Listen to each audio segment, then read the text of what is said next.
Hi, I'm Simon Rushton and this is Taxi Chronicles Podcast. On this podcast, we spontaneously interview unsuspecting passengers with their permission, allowing them to share their intimate life stories and concerns.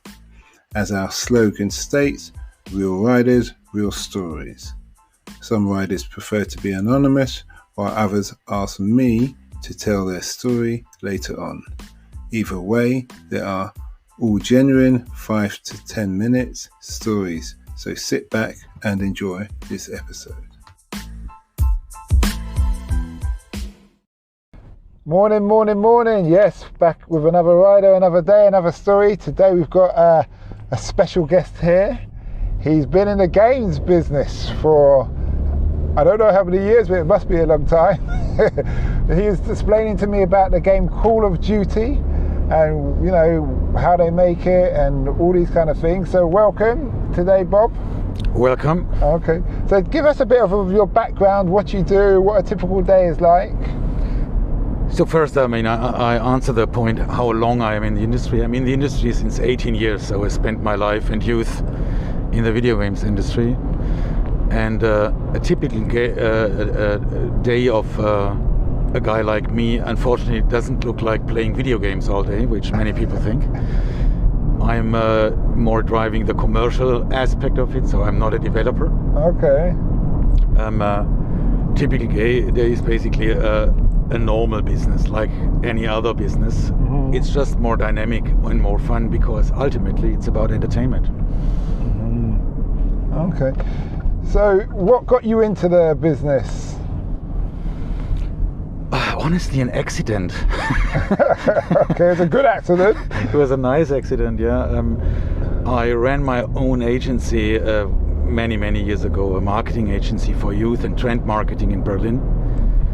And then at one point I had to decide to close down the business because we simply have not been as successful as I hoped for. And then I was looking for a job, and then this opportunity came up back in the days from a company that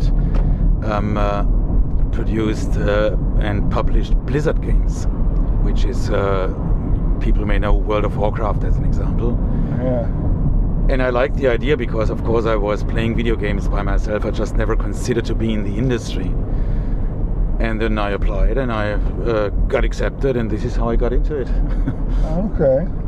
So with your position in the company regarding the game you work for, a lot of young people, they are always promoting like these very popular games like the Call of Duty, for instance. Mm-hmm. Does your company encourage their people YouTubing on their games and all of that kind of thing? Of course, I mean, we do, and we very much appreciate, because these are both, they are promoters, but they're also our fans in a way, and represent maybe the top of our fans, right? It's kind of a good way for us to also talk to our fans. Mm-hmm. What we really pay attention to, though, is that it keeps being authentic and credible, so we would never ask someone to do something for us or to stream our games if he's not really a fan and he doesn't like our game. We would never ask someone to give a false impression or a false opinion just to satisfy our needs. We really want them to be authentic and credible with on their own channels, because that's the only way how these people also keep having a large audience. So I described it earlier to you as a kind of a symbiosis, right? Mm-hmm. It's like we benefit from them as much as they benefit from our content. Yeah. And this is just how it should be. I understand. So when it comes to these games, what would you say is the future of gaming? Like how is it, sorry, I should actually ask you, how has the industry changed in the 18 years you've been in the industry? Oh, it changed a lot. And I think the biggest change is these days, it's two things. One is that people play more and more on mobile devices. Okay. So mobile games is a very large and big topic. And the other way is the way how you sell games and how games are made. So while maybe in the past it was typical that you launch a big game and then you wait another year and you launch another big game, today a game is more as a live service. We call it games as a service, which means you launch a game and then you entertain your fans and your community with a game for a very long time, deliver content updates, deliver also other ways of playing the game and interacting with us and with the community. So people want to be connected, want to play together or against each other, and this is just something that a game needs these days. There's a very famous gaming franchise called Fortnite, which everybody knows, right? That also changed that whole dynamics epically, because they have been epically successful with a genre called Battle Royale. And at the same time, the game itself is for free, so you don't really pay anything up front when you download the game. And the monetization of the community works in a way that we call microtransactions, where you basically you don't have to, but you can modify your gaming experience. Your characters have different skins, different themes and so on, and can buy them, right? And this changed the gaming industry quite materially in the last years, and is also the future.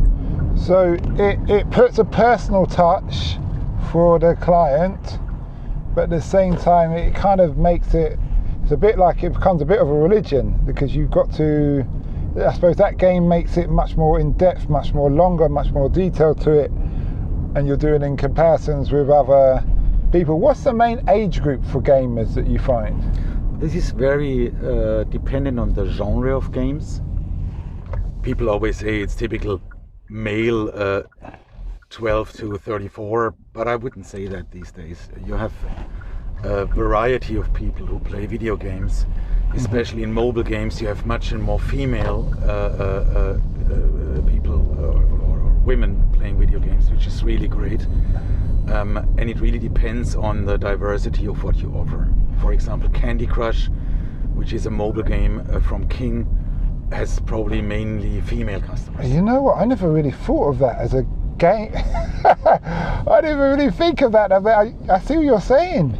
That is, Candy Crush is one of those really addictive games. Yeah. But it's mainly women, isn't it? I wouldn't have even put it in the category as a game. I always think of Call of Warfare or Hitman or something like that. But I suppose, those Call of Duty and Hitman, it's probably young men or men in general. Majority, yes, absolutely. But then Candy Crush, And it's not a black and white, of course. I mean, we have many, a growing female audience, I have to say, on many games. But you could say that there's, of course, a tendency that men rather prefer action games or shooter games. Right? Yeah. I suppose it's the boy ripping up the flowers when the girl is picking them. Yes. that sense of that kind of thing. What would you say you've learned about the industry that you wish you knew when you started? Oh, that's a big question. Maybe two things. One is, if you don't know it and if you're then inside it, it's much more a very tough business than just fun and joy that rains from heaven every day, right? Yeah, okay. At the same time, very often, I have to say, it is still selling entertainment, and I really love that. I love to work in something that is bringing basically joy and entertainment to people. Very often said to salespeople in our company, look, don't complain. It could be screws that you're selling.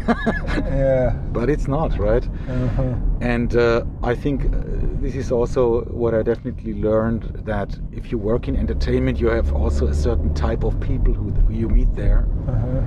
And they're naturally a little bit more relaxed, because these are people who understand that people would waste their time on playing a video game. Right. I never see it as a waste of time, because I love it. We neither.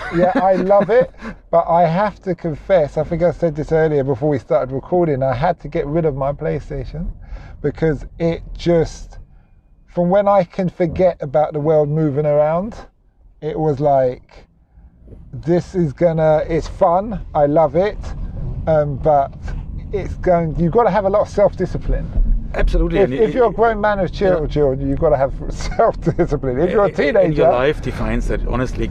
If you have kids and other obligations, then very quickly, the time that you can spend on it is fading, of course. Yeah. At the same time, and this is also something we are proud of, during the pandemic, when people had to lock themselves up at home... It must have gone through the roof, isn't it?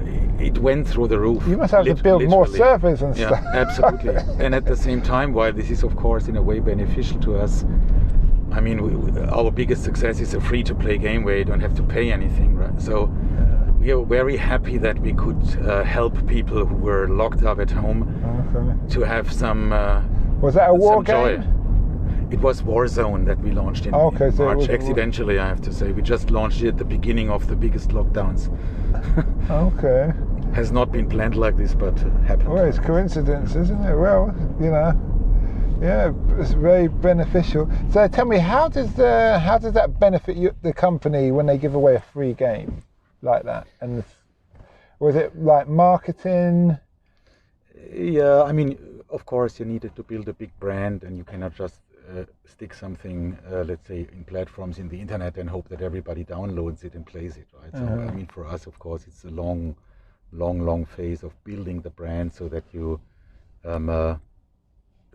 that's a little bit a more plannable success, because the upfront investment in producing or developing a video game is massive, right? So, it takes some effort and time to do something like this, and you also have to accept that there's a risk attached to that.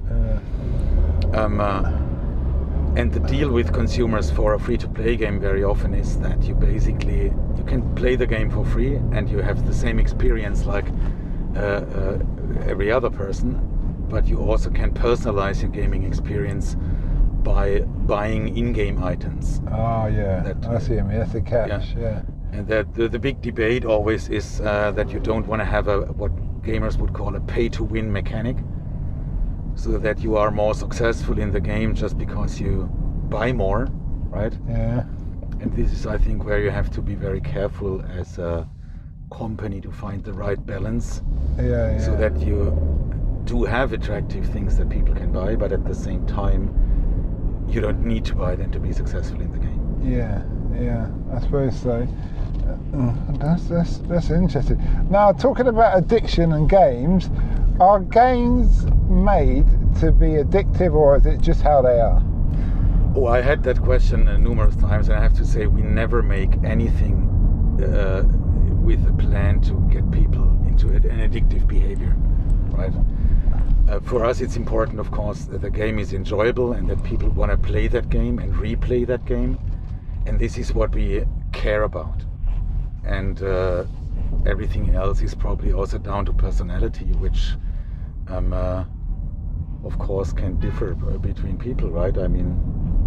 But we don't really use the term addiction or addictive, because this is not something that we have in our mindset. Okay, that's good. So, what's the impact that you want to have on the world? As a private person, my impact would be maybe a bit different. What's the impact? We want basically to bring joy and entertainment to people, and we also want to make the most epic entertainment that connects gamers, right? Okay. So the impact that we want to have is basically that you can connect and use gaming also as a social platform in a way, and of course have a good time and have a great time while playing our games.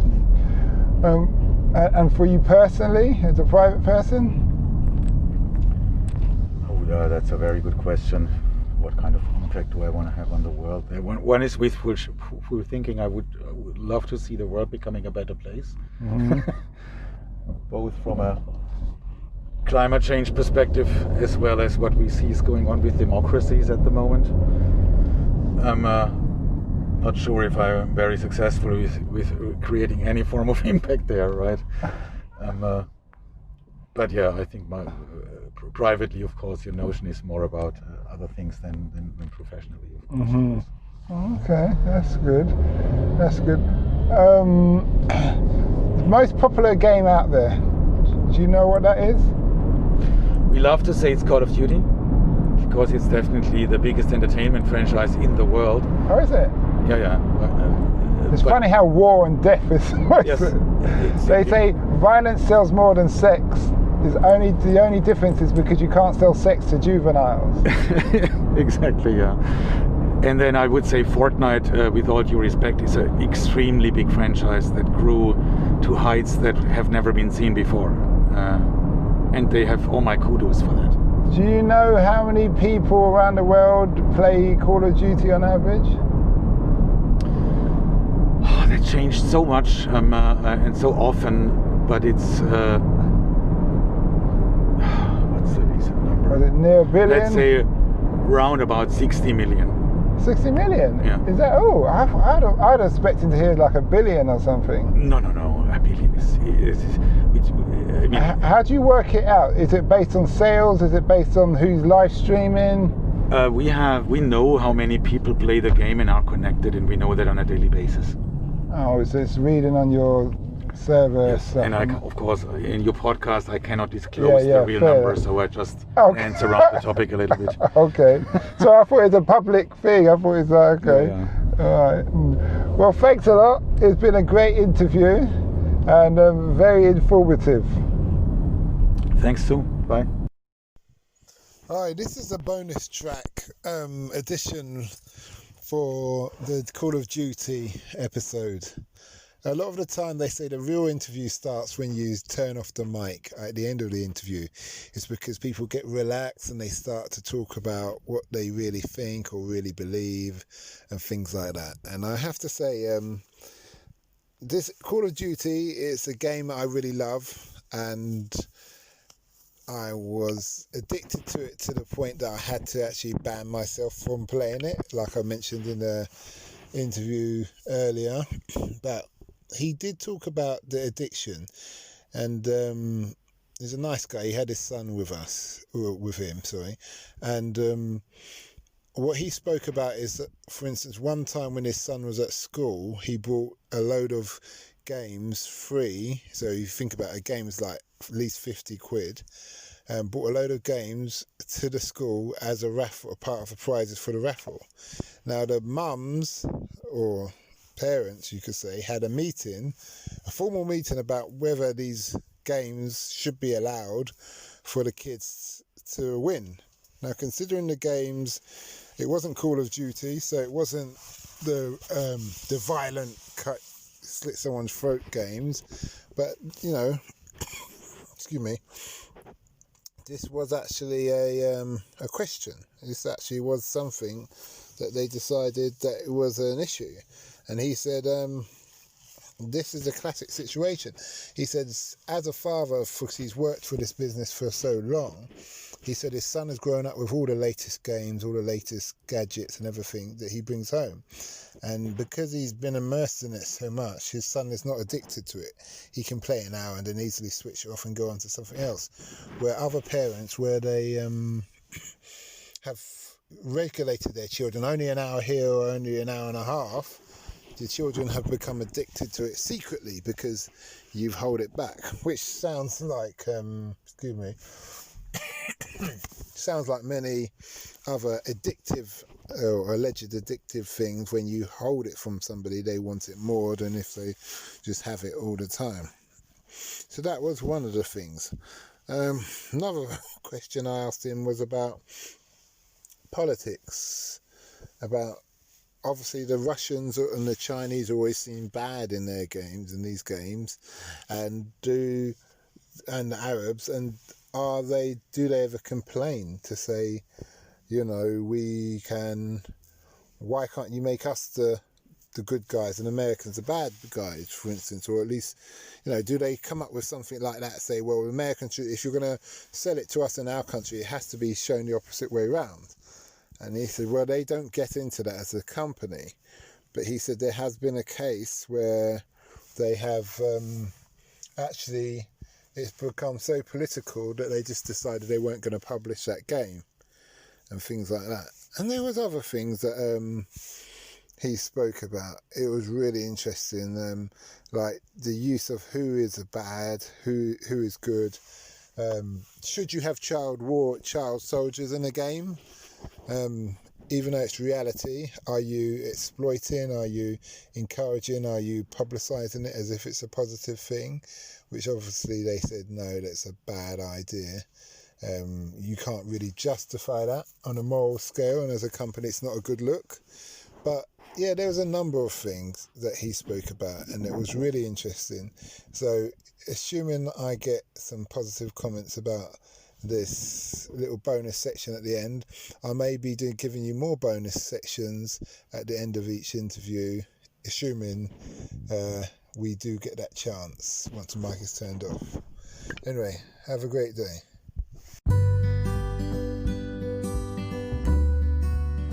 We hope you liked that episode. Keeping in mind, we never know who we're going to interview. We post twice a day, 8 a.m. and 5 p.m. GMT. Have you ever considered the future economies to invest in? Why not listen to our sister podcast, Africa Investor Stories? Considering Africa has the fastest growing economies and population on Earth, and has done for many years, it holds 30% of the world's known natural resources.